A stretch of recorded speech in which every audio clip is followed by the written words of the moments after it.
দীর্ঘদিন পর প্রিয়জনের সঙ্গে দেখা করার মুহূর্ত যে কতটা আবেগপূর্ণ হতে পারে তার এক জীবন্ত উদাহরণ হয়ে রইলেন খালেদা জিয়া। যখন তার পরিবারের সাথে মিলিত হলেন লন্ডনে, সেই সাথে উচ্ছ্বাসিত দলের নেতাকর্মীরা। লন্ডনে বিএনপির নেতৃবৃন্দর একজন নেতা জানায়, নেত্রী এখন অনেক ফুরফুরে মেজাজে আছেন।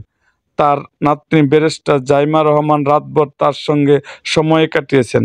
তারেক রহমান ও তার পরিবার নিয়মিত যোগাযোগ রাখছেন। নেত্রীর এই পুণ্যমিলনের মুহূর্ত ছিল গভীর আনন্দে ভরা।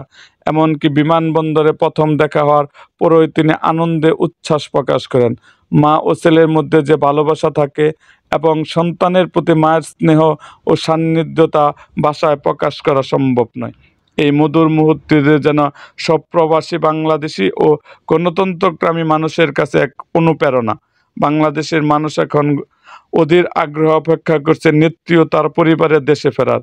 তারা বিশ্বাস করে গণতন্ত্র প্রতিষ্ঠার সংগ্রামে জনগণের যে আশা ও প্রত্যাশা তা অচিরেই পূরণ হবে। এই নেতা আরও জানান, বিএনপির পরিবারের মেম্বার হিসাবে এখন আমাদের একটাই অনুরোধ, দেশের মানুষের গণতান্ত্রিক অধিকার পূর্ণ প্রতিষ্ঠার একটি অবাধ, সুষ্ঠু ও নিরপেক্ষ নির্বাচন অত্যন্ত জরুরি। তাই আমরা আশা করছি আগামী অক্টোবর-নভেম্বরের মধ্যে একটি নিরপেক্ষ নির্বাচনের আয়োজন করা হবে, যা দেশের মানুষের ভোটাধিকার ফিরিয়ে আনবে। বিএনপি বিশ্বাস, বাংলাদেশের জনগণ দীর্ঘদিন ধরে তার ভোটাধিকার ফিরে পাওয়ার অপেক্ষা করছে। গণতন্ত্র প্রতিষ্ঠার জন্য যে ত্যাগ স্বীকার করা হয়েছে তা বৃথা যেতে পারে না।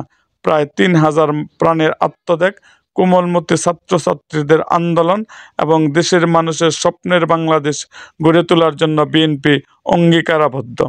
এরকম আরও ভিডিও পেতে এবং রাজনৈতিক অঙ্গনের নানা ঘটনা ও ইতিহাস জানতে আমাদের মুক্তাগাছার ইতিহাস মিডিয়া ইউটিউব চ্যানেলটিকে সাবস্ক্রাইব করুন এবং পাশে থাকা বেল আইকনটি বাজিয়ে দিন।